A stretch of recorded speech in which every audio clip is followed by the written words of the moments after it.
Madame, Monsieur, bonsoir. Bienvenue dans Vision sur Canal Algérie. Cela fait 29 ans que le Sahara occidental a signé les accords de cessez-le-feu avec le Maroc. Cela fait aussi 45 ans depuis la proclamation de l'existence de la République sahraoui et près de 54 ans depuis que le Sahara occidental figure sur la liste des territoires non autonomes de la résolution 1514 qui garantit l'indépendance aux peuples coloniaux. Malgré cela, le peuple sahraoui est toujours brimé dans son droit inaliénable à l'autodétermination avec des manœuvres illégales qui défient le droit international de la part du Maroc et bloquent toute perspective de règlement de ce conflit qui représente la dernière colonie d'Afrique. Notre invité ce soir n'est autre que Dr Saïd Dayachi, président du Comité national de soutien au peuple sahraoui. Bonsoir Dr Dayachi, merci d'être parmi nous ce soir. Bonsoir. Alors, ce conflit qui oppose le Front Polisario au Maroc perdure donc, je viens de le dire, dans le temps et de plus en plus avec des indicateurs négatifs sur les perspectives de son règlement, d'un règlement pacifique en tout cas. Comme on l'a vu, l'organisation de la CAN Futsal début janvier dans la capitale sahraoui, la démission de l'émissaire onusien en mai 2019 et puis la tension qui perdure dans la zone tampon d'El Gargarat. Est-ce qu'on peut dire aujourd'hui que ce conflit est définitivement ensablé et sans réelle perspective de résolution? Absolument pas. Absolument pas pour plusieurs raisons. La première d'abord, c'est la volonté d'acier du peuple sahraoui d'arriver à accéder à la dignité, à la liberté, à l'indépendance. Quand un peuple a une volonté, il est invincible. Donc le conflit ne peut pas être ensablé. La deuxième chose, c'est qu'il y a une mécanique internationale adossée au droit international qui fait que ce dossier sera toujours, j'allais dire, d'actualité. Évidemment, ce que vous dites est quelque part vrai, puisque cela relève de la stratégie du Maroc de faire en sorte de gagner du temps. Il pratique la politique de la fuite en avant et il fait perdurer le statu quo. Et ça marche. Chose auquel on peut dire que ça marche, Dr Dayachi. Dans votre très bonne introduction d'ailleurs, vous avez évoqué 2 ou 3 éléments qui sont pour le moment bénéfiques pour le Maroc. L'absence d'un envoyé personnel du secrétaire général, et ce n'est pas un hasard. 18 mois après le départ de M. Horst-Kohler, il n'y a toujours pas d'envoyé personnel.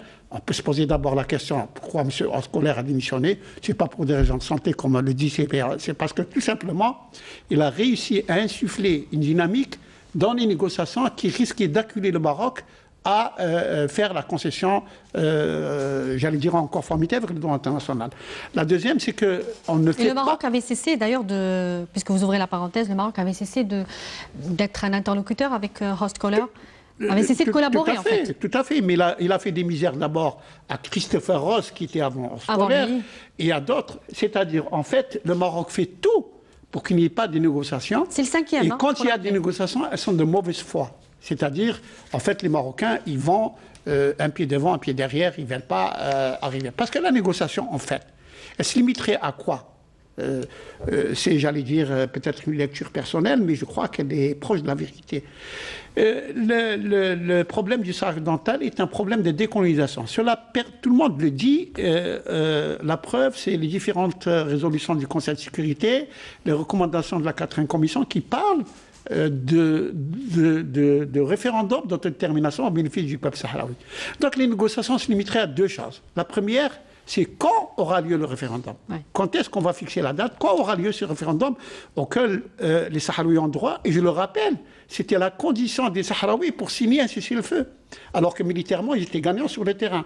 Ils ont dit, mais allez, on ne fait pas la guerre pour la guerre, on veut la paix, mais on veut la paix à une condition, vous organisez un référendum de détermination. Chose que le Maroc a acceptée, mais les Sahraouis ne sont pas dupes. Ils ont dit, on veut un parrain, on veut une garantie, c'est l'ONU. L'ONU a promis aux Sahraouis, et c'est écrit, ce n'est pas une promesse verbale, on fait le plan de paix et vous aurez le référendum. D'ailleurs, le problème maintenant, c'est que les Sahraouis, non seulement la direction politique, mais surtout les jeunes Sahraouis disent, nous on retire notre confiance de l'ONU. Ça fait 29 ans qu'on nous a promis un référendum qui n'arrive pas. Et le problème est là. Et donc, en ce moment, cette situation sanitaire que connaît la planète qui fait que les choses ne vont pas à un rythme acceptable. Et de l'autre côté, les manœuvres dilatoires du Maroc et de ses soutiens, parce qu'il ne réussit ça qu'à cause des soutiens qu'il a au niveau du Conseil de sécurité, fait que le problème perdure et tout ce temps perdu profite au Maroc qui veut tout simplement faire comme leur, j'allais dire, modèle israélien, la politique du fait accompli. Nous allons nous installer, d'où d'ailleurs le truc que vous avez évoqué dans votre introduction, le tournoi de futsal, qui en fait n'est que de la poudre aux yeux, qui est un effet d'annonce. Les fameux consulats qui ouvrent, des consulats des pays qui n'ont aucun ressortissant dans le territoire. Est-ce que ce conflit a pris une dimension nouvelle avec des crispations nouvelles depuis le début de cette année?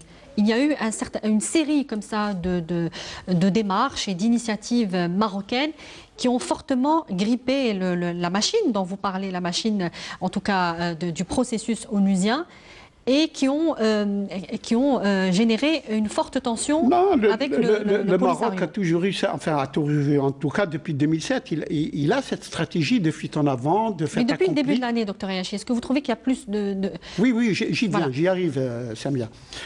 Donc, c'est clairement établi que le Maroc a une stratégie en la matière, c'est-à-dire la politique du fait accompli, le pseudo-développement de la région, l'installation du nouveau colon, la banalisation de la présence marocaine au Sahara occidental avec ces fameux consulats, les tournois de futsal. Tout ça, c'est pour dire les fameux trucs de Cross-Montana, les forums de Cross-Montana à Dakhla, etc. Tout ça, c'est pour dire.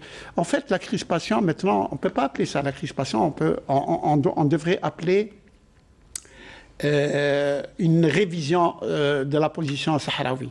Les Sahraouis, maintenant, dit full stop. Terminé. Oui. On a fait confiance à l'ONU.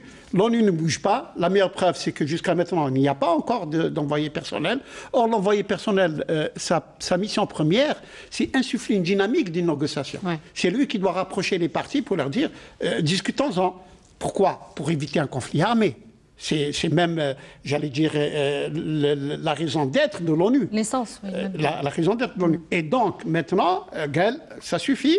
Revenons, le Maroc, fort de ce soutien, hélas, qu'il a au niveau du Conseil de sécurité, fait qu'en sorte maintenant, il n'y a pas encore de nomination. D'ailleurs, nous avons assisté depuis quelque temps au moins 2 ou 3 missives du président. Eh bien, j'allais y venir, vous devancez un petit peu mes questions.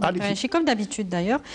Alors, depuis le début de l'année, toujours, le Polisario et le président sahraoui ont multiplié les correspondances et les communiqués en direction des Nations Unies, lui demandant d'assumer d'abord ses responsabilités dans ce conflit. Le Polisario parle carrément, et vous venez de le dire, de la possibilité, je crois que c'est la première fois, vous me le direz si je me trompe, de reconsidérer sa participation dans le processus de paix dans son ensemble. Est-ce que nous sommes dans un tournant décisif, Dr Yachi? Parce que nous avons déjà parlé ici même sur ce plateau, vous et moi, d'une possible reprise des armes du Polisario dans ce conflit qui l'oppose au Maroc. Est-ce que réellement le peuple sahraoui est fatigué d'attendre et pourrait passer à... Bien sûr, je n'en veux qu'un seul repère. Vous savez, les gens qui sont nés dans les camps, ils ont 45 ans maintenant.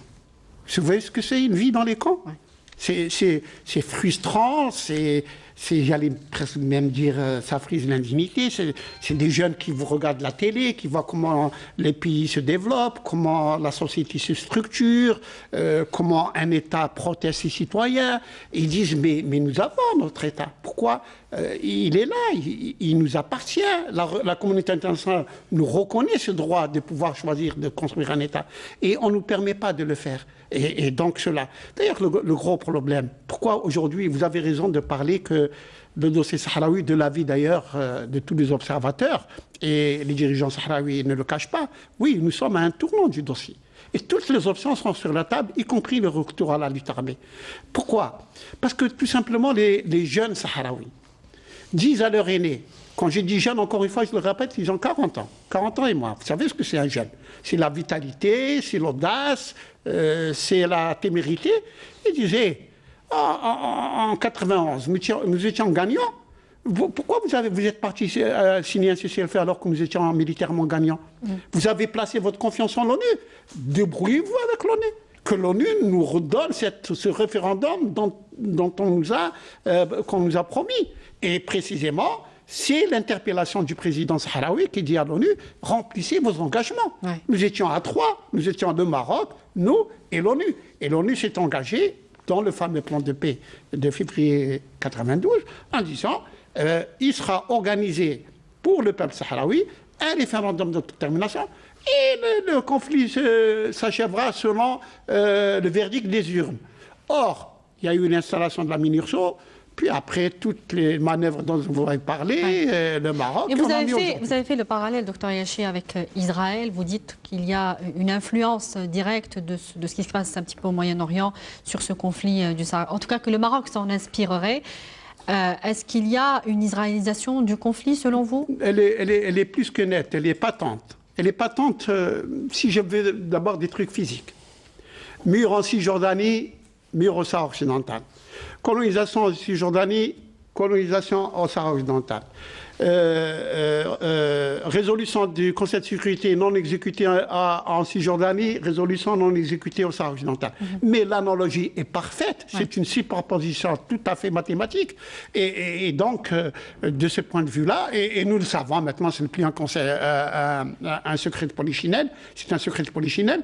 Il y a des conseillers israéliens au niveau de l'armée marocaine, et c'est eux qui conseillent pour faire ceci, les champs de mines, etc.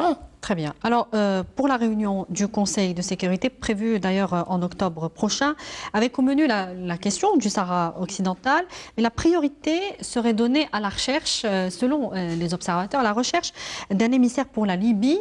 Il serait d'ailleurs aussi très difficile de trouver un candidat de la stature de l'ancien président allemand, Horst Köhler. Qu'est-ce que vous en pensez? Est-ce que, au niveau du Conseil de sécurité, au niveau de l'ONU en général, la question du Sahara occidental a perdu, j'allais dire, de son importance et serait moins prioritaire que les autres? Elle n'a pas perdu son importance. D'abord, elle n'a pas perdu. Il n'y a pas de, sur le plan de la justice, sur le plan de l'équité, sur le plan... Il n'y a pas de petits peuples et de grands peuples. Oui. Il y a un droit pour tout le monde, pour les petits et pour les grands. C'est ça le principe de justice. Au niveau du Conseil de sécurité, malheureusement, pour le Sahara occidental, et parce qu'il y a un pays membre du Conseil de sécurité qui est entièrement impliqué dans le soutien au Maroc, en l'occurrence la France. Il y a au niveau du Conseil de sécurité un groupe qui s'appelle les Amis du secrétaire général dans le dossier sahraoui. Les Amis du secrétaire général dans le conflit du Sahara occidental. Il est formé de qui? Il est formé des États-Unis, de la France, de la Grande-Bretagne et de l'Espagne. C'est-à-dire tous quasiment pro-marocains. Et donc, ils freinent des cas de fer. Mais la France est chargée, j'allais dire, d'exécuter la mise en œuvre de toutes les manœuvres qui peuvent être exécutées et d'apporter leur soutien dans le Maroc. Il est impensable que le Maroc, au jour d'aujourd'hui, avec toutes les violations qui existent au niveau des territoires occupés, et qui sont documentés, vérifiés, dénoncés, avec toute les spoliations des ressources naturelles que condamne la Cour de justice de l'Union européenne, avec toutes les résolutions que fait le Conseil de sécurité. Justement, est-ce que ce sont ces enjeux et on ne passe jamais à l'article 7. Vous savez qu'il y a 2 articles importants dans, j'allais dire, le règlement du Conseil de sécurité. L'article 6, c'est d'émettre des résolutions qui, pour gérer une situation. C'est-à-dire en l'occurrence une demande adressée à un des membres de l'ONU pour faire ceci ou cela. Et l'article 7, si jamais ce membre-là n'exécute pas ces trucs, elles sont contraignantes. À ce moment-là, c'est quasiment par la force, y compris ce qu'on fait pour l'Iran, pour les sanctions, etc. Mais vous dites que les alliés du Maroc... Et elles ne sont jamais appliquées au Maroc. Elles bloquent, les alliés du Maroc bloquent, bien sûr, mais la France, en l'occurrence, bloque les cas de fer. Pour quelle raison, Dr Yachi? Il y a bien sûr des enjeux stratégiques, économiques, surtout. Les raisons sont des raisons géopolitiques. Ils demanderaient à les développer, j'allais dire une émission... Non, mais juste pour éclairer un petit peu les téléspectateurs. Disons très truc. Alors, il se trouve que durant la guerre froide, le Maroc était dans le camp occidental. Alors aujourd'hui, on ne perd pas un allié qui a été de notre côté pendant des années. Ça d'une part. D'autre part, le Maroc est considéré comme un pays pivot, en tout cas pour la France. Vous savez, on a supprimé On a dit avoir supprimé les fameux réseaux France-Afrique, c'est-à-dire comment la France gérait les pays africains francophones. C'était trop vaillant, ça faisait très néocolonial. Alors maintenant, on les gère par l'intermédiaire du Maroc. C'est le Maroc qui est le porte-parole de la France dans la CEDEAO. C'est eux qui gèrent ces pays-là pour la France. Et troisièmement, il faut bien embêter l'Algérie. Cette Algérie rebelle qui ne veut pas s'aligner sur notre politique, sur nos orientations. Il faut la punir. Et ça, c'est... L'Algérie qui est observateur dans le conflit, qui n'est pas du tout partie prenante dans le conflit. Du tout. L'Algérie dit ceci. Et s'en tient au droit international. L'Algérie dit, le droit international dit qu'il faut organiser un référendum. Organisons le référendum. Mais ce que dit l'Algérie, il y a 200 pays qui le disent. Vous savez, officiellement, même la France dit « je suis pour l'autodétermination ». C'est dans le coulisses et sur le terrain qu'elle fait le contraire. Vous savez qu'il n'y a aucun pays au monde, il n'y en a pas un seul qui reconnaît la souveraineté du Maroc sur le Sahara occidental. Et le Maroc, jusqu'à aujourd'hui, après 45 ans d'occupation, n'a jamais reçu officiellement mandat d'administrer le Sahara occidental. Juridiquement, c'est toujours l'Espagne qui est la puissance administrante. Et donc, de ce côté-là, nous sommes, vous l'avez dit dans votre introduction, nous sommes en pleine illégalité internationale. Mais justement, on voit mal aujourd'hui comment le Maroc, après avoir investi, rien qu'en 2018, Dr Ayachi, un taux de financement dans ce qu'il appelle ces provinces du Sud, un taux à hauteur de 53% de ces investissements globaux. Il y a une volonté donc de concrétiser une intégration économique des territoires sahraouis. On voit mal comment le Maroc pourrait reculer aujourd'hui et céder, en tout cas, tout ce qu'il a consenti comme investissement. Vous êtes, Madame Samia, vous êtes tout simplement en train de décrire la politique du fait accompli. Ça y est. C'est ce que font les Israéliens en Cisjordanie. Ils construisent des colonies et disent maintenant, mais nos colons habitent ici, ils ont développé des champs, ils ont creusé des puits, etc. On ne peut pas partir. C'est le principe même de la colonisation. Et le Maroc fait la même chose au Sahara occidental. Donc, il construit des ports, mais personne ne leur a demandé de venir. Les Sahraouis pouvaient le faire aussi. Et donc, d'abord, ça c'est une chose. Donc, la politique de fait accompli, ils misent beaucoup sur ça. La deuxième des choses, il tire plus de bénéfices qu'il n'en met d'argent au Sahara occidental. Avec les produits agricoles qu'il tire du Sahara occidental, avec le phosphate de Bokra, avec la pêche, qui sont les côtes les plus poissonneuses du monde, et il tire plus d'argent qu'il n'en met. Il ne faut pas se tromper. Alors, il y a néanmoins une bataille que le Maroc serait en train de perdre. C'est celle du respect des droits de l'homme, mais qui attire de plus en plus l'attention de la communauté internationale. De nombreuses parties à l'ONU demandent ou réclament de créer un mandat de rapporteur spécial sur la situation des droits de l'homme dans les territoires occupés, d'examiner le respect des 4 conventions signées d'ailleurs par le Maroc, dont celle relative aux disparitions forcées, signée en 2013. Est-ce que cette question particulièrement peut changer la donne aujourd'hui si la communauté internationale et certaines commissions, en tout cas au niveau de l'ONU, pouvaient s'y intéresser de plus près et voir l'ampleur des violations dites systématiques dans les territoires occupés, territoires les violations de droits de l'homme qui se déroulent au Maroc sont une véritable honte pour la conscience universelle. D'abord, ce sont des violations de tous les types. Les vols, les viols, les exécutions extrajudiciaires, les procès devant des juridictions militaires alors qu'il s'agit de civils, etc., etc. Ce sont des violations, il faut le savoir, qui sont quasi quotidiennes. Ce sont des violations qui sont documentées et documentées par des organisations internationales au-dessus de tout soupçon, Amnesty International, Human Rights Watch, Frontline, etc., qui sont documentées par le Parlement européen. Mais qui n'ont aucun effet, Dr Ayachi. J'y arrive. Qui sont le Parlement européen, le fameux rapport Tannock de 2013, qui décrit par le détail ce qui se passe là-bas. La Fondation Kennedy, Madame Kennedy, une femme qui est responsable de la Fondation Kennedy, de la famille Kennedy, était sur place quand on a agressé sa fille. Quand la police marocaine a arraché l'appareil photo de sa fille qui était en train de filmer des bastonnades de Sahraouis par la police marocaine. Et il y a beaucoup de ça. Et tout ça, il y a un rapporteur de l'ONU sur les droits de l'homme. Donc, de ce côté-là, tout a été fait. Ce sont les consciences de l'humanité, les grandes consciences de l'humanité, de grands écrivains, de grands intellectuels, ce sont les militants qui accompagnent les Sahraouis dans leur lutte de tous les jours. Vous savez que depuis 5, 6, 7 ans, il y a un travail de lobbying ininterrompu à Genève devant le comité de décision.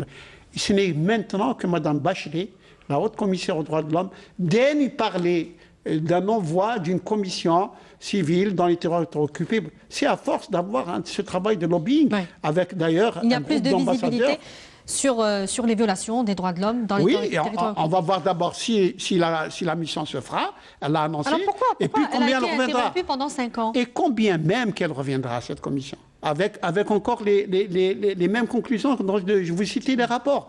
Qu'est-ce qu'on va faire au Maroc? Il faut que le Maroc soit épinglé. Il a été épinglé. Pourquoi le Maroc n'est pas, j'allais dire, sanctionné pour ces dépassements? Le problème est là. Tout simplement, vous savez pourquoi? Vous avez sûrement, comme moi, entendu dire la France, pays des droits de l'homme, etc., la Déclaration universelle des droits de l'homme et des citoyens. Bref, quand on parle des droits de l'homme, je ne sais pas pourquoi on fait toujours référence à la France, alors que dans la culture islamique, ça existe depuis le prophète. Mais ce n'est pas ça le cas. Le problème, c'est que en 2013, il y a eu une initiative au niveau du Conseil de sécurité pour élargir le mandat de la MINURSO à protéger et à faire respecter les droits de l'homme au Sahara occidental. Vous savez qui c'est qui s'est opposé à ça? La France, avec un droit de veto. La France, je ne veux pas d'élargissement du mandat de la MINURSO pour les droits de l'homme. Et c'est une exception dans le monde. Oui, c'est la seule force de l'ONU qui n'a pas mandat de faire. Alors, il y a le président sahraoui qui parle de ces entraves par le Maroc sur cette mission, la MINURSO, qui impose à la fois l'utilisation, et ça on ne connaît pas très bien les détails, mais lui il a justement apporté ces détails-là dans une lettre justement, qui impose à la fois l'utilisation donc de plaques d'immatriculation marocaines sur les véhicules de la MINURSO, appose des cachets marocains sur les passeports du personnel de la mission à l'entrée et à la sortie du Sahara occidental. Donc, et la mission qui n'a aucun interlocuteur dans les territoires occupés. Alors, à quoi elle sert aujourd'hui la MINURSO? Ça veut dire quoi? Ça veut dire que le Maroc ne veut pas laisser travailler la MINURSO. Mais elle ne travaille pas, concrètement. Non, mais en tout cas, je suis en train de vous gêner. Mais vous savez qu'il y a, j'allais dire, une référence encore plus parlante que ce dont parle. Et évidemment, le président sahraoui le sait. Il parle de ce qui se passe maintenant. Mais référons-nous, il y a 3 ans, que le Maroc a démantelé la MINURSO. La MINURSO, ce n'est pas le Maroc qui l'a installée, c'est le Conseil de sécurité qui l'a installée. Or, le Maroc, lui, parce qu'il est puissance occupante du Sahara occidental, a renvoyé la composante civile de la MINURSO. Il les a fait sortir du Maroc. Il a démantelé la MINURSO, c'est-à-dire qu'elle n'était plus en mesure de remplir sa mission. Il n'y a eu aucune sanction contre le Maroc. Il n'y a aucun rappel à l'ordre contre le Maroc. Sur les 87 personnes civiles qui ont été expulsées du Sahara occidental, il n'y a eu que 25 qui sont revenus. Donc on peut parler de paralysie, d'inertie totale au niveau des Nations Unies, du Conseil de sécurité. Il y a complot contre le peuple sahraoui. Il y a complot honteux au niveau du Conseil de sécurité contre le peuple sahraoui. Vous savez, le problème du Sahara occidental est un problème du point de vue juridique, historique, moral, politique, diplomatique, clair comme l'eau de roche. C'est un peuple colonisé, il a droit au référendum.